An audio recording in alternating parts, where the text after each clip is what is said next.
welcome the Honorable Amy Klobuchar.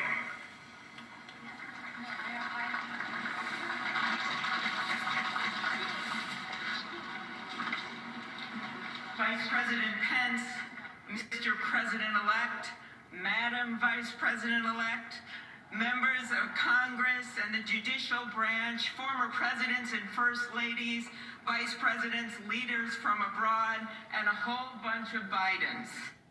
America, welcome to the 59th presidential inauguration, where in just a few moments, Joe Biden and Kamala Harris will take their solemn oaths.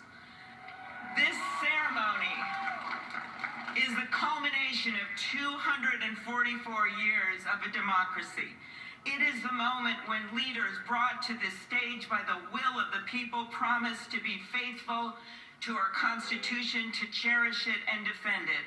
It is the moment when they become, as we all should be, guardians of our country.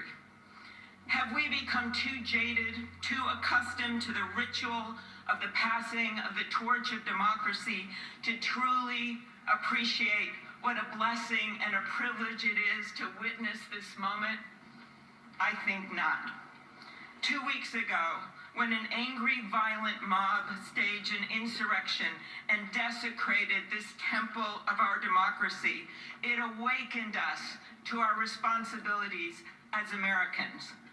This is the day when our democracy picks itself up, brushes off the dust, and does what America always does: goes forward as a nation under God, indivisible, with liberty and justice for all. This conveyance of a sacred trust between our leaders and our people takes place in front of this shining Capitol dome for a reason. When Abraham Lincoln gave his first inaugural address in front of his Capitol, the dome was only partially constructed, braced by ropes of steel. He promised he would finish it. He was criticized for spending funds on it during the Civil War. To those critics, he replied, "If the people see the Capitol going on, it is a sign we intend the Union shall go on." And it did, and it will. Generations of Americans gave their lives to preserve our republic in this place. Great legislation to protect civil rights and economic security and lead the world was debated and crafted under this dome. Now it falls on all of us, not just the two leaders we are inaugurating today, to take up the torch of our democracy, not as a weapon of political arson, but as an instrument for good.